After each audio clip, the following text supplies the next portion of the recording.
नमस्कार, बहुत स्वागत आपका। मैं हूं आपके साथ मनोरा सक्सेना। मनो की मास्टर क्लास में आज एक बहुत बड़ी खुशखबरी सरकारी कर्मचारियों के लिए बताने वाले हैं।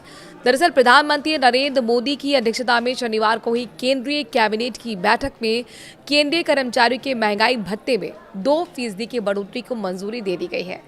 ये बढ़ोतरी 1 जनवरी को 2026 से लागू होगी और इससे कर्मचारी की सैलरी में इजाफा होगा। कैबिनेट ने केंद्रीय कर्मचारी के लिए अतिरिक्त महंगाई भत्ता और पेंशनर्स के लिए महंगाई राहत जारी करने को भी मंजूरी दे दी है।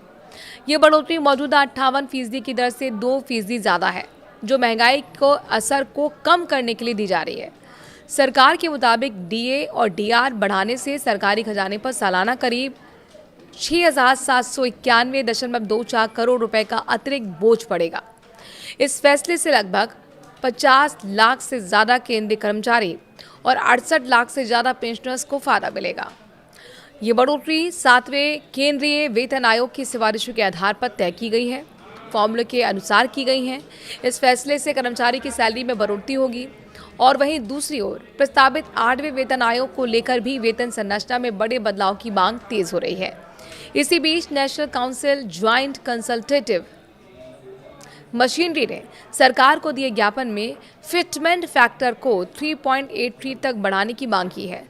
अगर ये प्रस्ताव मान लिया जाता है तो न्यूनतम बेसिक सैलरी 18,000 रुपये से बढ़कर करीब 69,000 रुपये तक पहुंच सकती है। फिटमेंट फैक्टर एक ऐसा गुणांक होता है जिसके जरिए महंगाई और जीवन यापन की लागत को ध्यान में रखते हुए कर्मचारी की सैलरी तय की जाती है। NCGCM ने इसके अलावा हर साल 6% वेतन वृद्धि, प्रमोशन पर 2 इंक्रीमेंट और कम से कम 10,000 रुपये का लाभ देने जैसे सुझाव दिए हैं।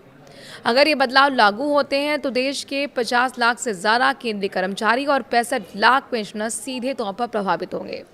महंगाई भत्ता सरकार द्वारा कर्मचारियों को महंगाई के असर से बचाने के लिए दिया जाता है। पिछले कुछ वर्षों में पेट्रोल, रसोई गैस, सब्जी, फल और अन्य ज़रूरी वस्तुओं की कीमतों में काफ़ी वृद्धि हुई है। ऐसे में डीए में समय समय पर बढ़ोतरी कर्मचारियों की वास्तविक आय को बनाए रखने में मदद करती है। केंद्रीय कर्मचारी संगठन इस बढ़ोतरी का स्वागत कर रहे हैं, लेकिन वो इसे अपर्याप्त भी मान रहे हैं। कई संगठन कह रहे हैं कि 2% बढ़ोतरी महंगाई की वास्तविक दर के मुकाबले कम है। वे 8वें वेतन आयोग के गठन और फिटमेंट फैक्टर में उल्लेखनीय वृद्धि की मांग लगातार कर रहे हैं। सरकार अब डीए और डीआर की अधिसूचना जल्द जारी करेगी।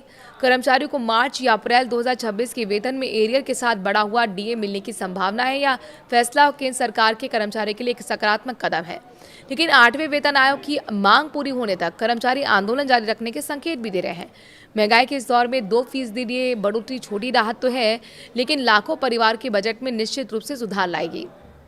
अब नजरें 8वें वेतन आयोग और फिटमेंट फैक्टर पर है, जिससे वेतन संरचना में क्रांतिकारी बदलाव आ सकता है।